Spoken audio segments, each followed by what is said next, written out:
Olá, queridos estudantes, sejam muito bem-vindos à 16ª aula da disciplina Laboratório de Produção Textual.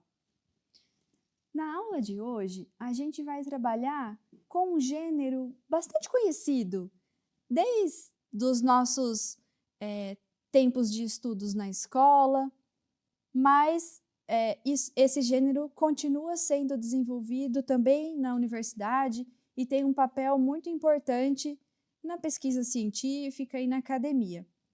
É o gênero resumo, e hoje a gente vai apresentar os seus principais aspectos como síntese e objetividade. Bom, é importante, em primeiro lugar, que vocês observem que essa aula ela será mais ampla, comentando o gênero como um todo, e que, portanto, é preciso que vocês leiam com atenção o material selecionado para essa semana e também a apostila da semana, porque neles, especialmente na apostila, serão apresentados mais exemplos reais do cotidiano que vocês podem praticar um pouco mais essa habilidade do gênero. Bom, o resumo, ele não é um recorte, uma redução mecânica de um texto maior. Ele é um gênero específico. E como gênero, ele circula em diferentes esferas, dada a sua importância, no ambiente escolar, na academia e na ciência. Mas, em cada esfera, ele vai obedecer às limitações concernentes àquela esfera, né? Aos seus critérios e também a expectativas distintas. Segundo Machado, Lousada e Abreu Tardelli, o resumo ele tem como função apresentar o conteúdo mais essencial de um texto e é o resumo que vai permitir ao leitor conhecer rapidamente um tema, decidir sobre a leitura do texto integral, né, se eu vou continuar ou não na leitura daquele texto, avaliar também a compreensão do leitor-autor do resumo. Então, ele tem diferentes funcionalidades, é um gênero bastante importante. Porém, ele não é uma cópia de trechos do texto, uma colagem de frases isoladas desse texto maior. Ele não é um comentário pessoal ou uma opinião e muito menos uma interpretação livre desse texto. Esses são equívocos comuns, né? Mas que eles devem ser desfeitos, né? Porque o resumo vai exigir formulação e a não reprodução do texto original. Ele se trata de uma síntese cognitiva, né, que tem como operação cognitiva, porque ele seleciona informações relevantes, ele hierarquiza as ideias, elimina exemplos, repetições, detalhes que são acessórios no texto. Ou seja, ele mantém a organização lógica do texto-fonte, ele retira as ideias principais e tudo que for paralelo fica para a leitura completa do texto. Portanto, o resumo, ele é a compreensão global desse texto. A gente precisa ter a compreensão global do texto para poder fazer um resumo. Uma das características do resumo é a objetividade. Porém, ela não significa um empobrecimento do conteúdo e muito menos um apagamento no sentido. Mas essa objetividade vai significar uma clareza no conteúdo, uma economia linguística, tirando tudo que é acessório, e o foco nas ideias centrais, excluindo ideias secundárias. Ou seja, um bom resumo ele vai dizer o que é essencial do modo mais claro possível. Fidelidade ao texto-fonte implica dizer que a gente vai respeitar o ponto de vista do autor do texto resumido, a gente vai manter elementos que ele escolheu para aquele texto, como tese, os argumentos principais, as relações lógicas, né, daquele texto. Nesse gênero, o autor do resumo não precisa discordar do autor do texto resumido, ele não precisa avaliar, ele não acrescenta ideias próprias. Ele pega o desencadeamento lógico, os temas e os argumentos principais daquele texto e traz para o resumo. Bom, a autoria é uma questão bastante importante para a gente refletir nesse gênero, porque a voz predominante desse gênero é a do autor-fonte, é do texto que foi resumido. Mas o aluno, a pessoa que está resumindo esse texto, assume uma posição de leitor qualificado daquele texto, de mediador desse discurso alheio. É por isso que é essencial mencionar o autor, né, e evitar o apagamento da autoria. Então, a gente não pode dizer ali como se fosse a ideia nossa, enquanto resumidor. Não posso colocar que o desencadeamento lógico foi nosso. A gente tem que atribuir corretamente essa autoria do texto. Por exemplo, um resumo ele é mais inadequado quando a gente copia frases do texto, vai repetir os exemplos, mistura ali com a nossa opinião pessoal, né? E, por outro lado, ele é mais adequado quando a gente apresenta a ideia do autor do texto-fonte, a gente seleciona ali quais são os argumentos principais e reformula com as nossas palavras essa ideia e esses argumentos. Então, percebam que aqui a diferença não está na questão gramatical, mas sim na discursiva, no modo como a gente coloca o texto ali em palavras. Muitas vezes, e para muitas pessoas, né, é muito comum que a gente considere que ampliar um texto é mais fácil do que diminuir.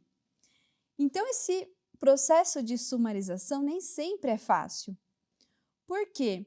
Ele precisa de uma compreensão elevada daquele texto para a gente identificar quais são as informações secundárias e apagá-las, qual é o tema geral, então fazer uma generalização do tema, quais são os termos mais abrangentes para a gente fazer a substituição e também uma reorganização sintática para fugir das palavras do próprio autor, né?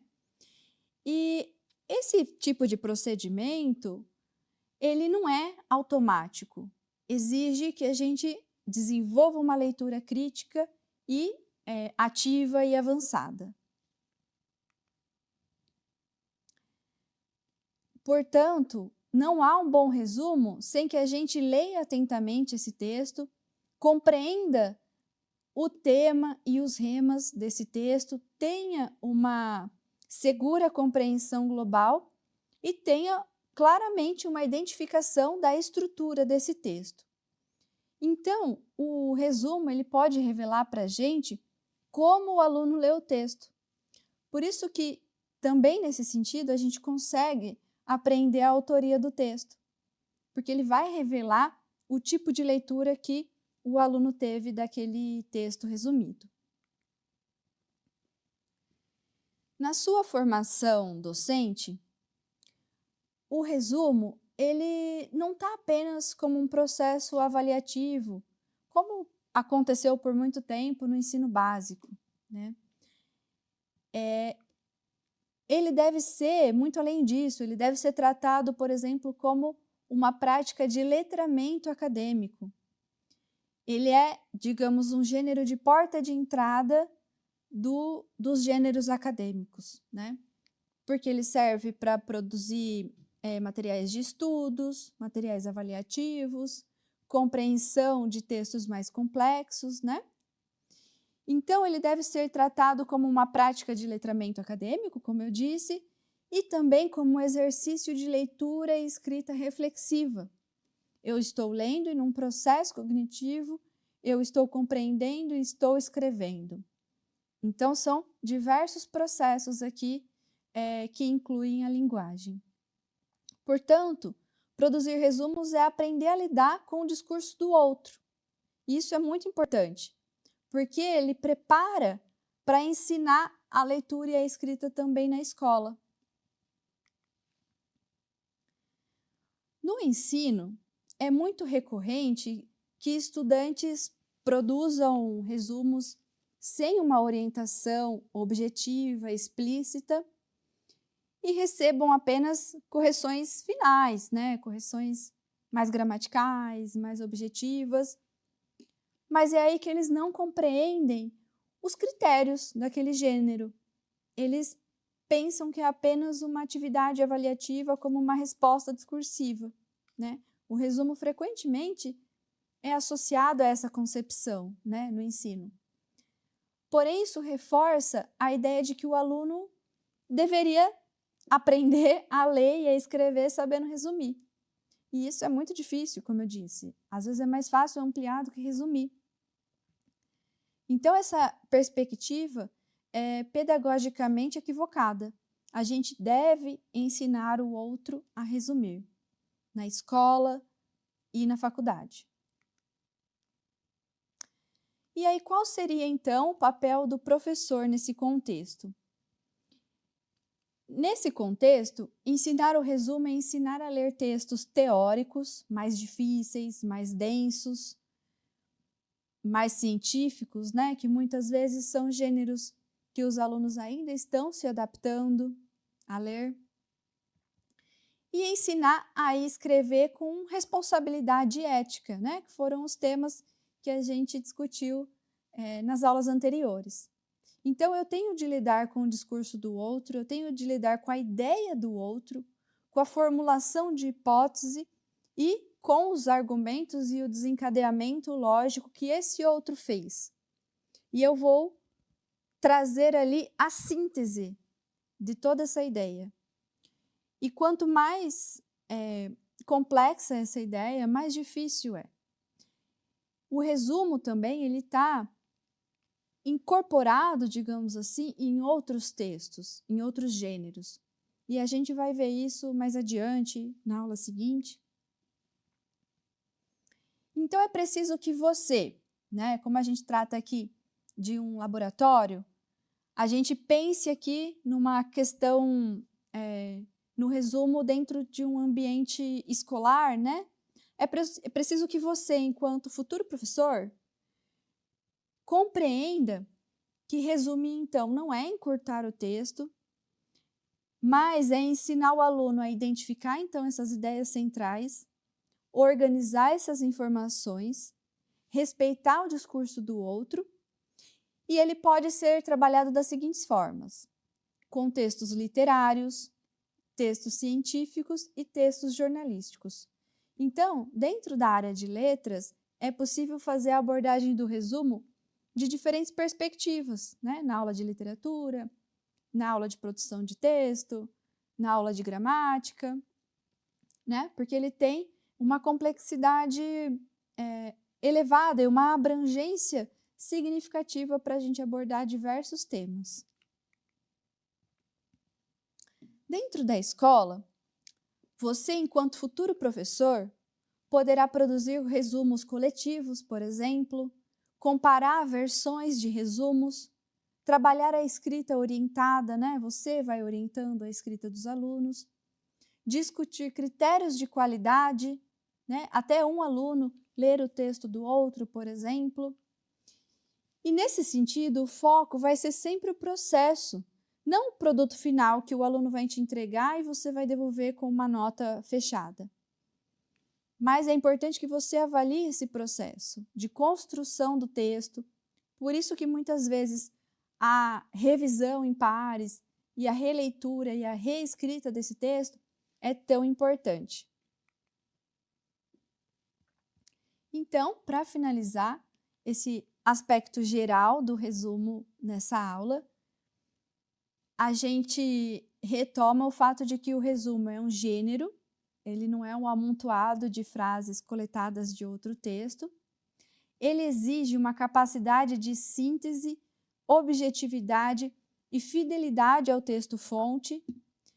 Ele revela a compreensão do resumidor do texto-fonte e ele é um gênero principal, essencial na formação acadêmica e docente. E ele, portanto, deve ser ensinado, não pressuposto de que o aluno, seja em qualquer faixa seja na escola, seja na faculdade, não pode ser pressuposto que ele saiba. Por isso que eu reforço aqui que é importante que vocês se atentem na leitura do material, das referências sugeridas para essa aula, para essa semana, e também da apostila, que vai trazer mais resumos como exemplos detalhados para vocês praticarem. Tá bom? Muito obrigada e até a próxima!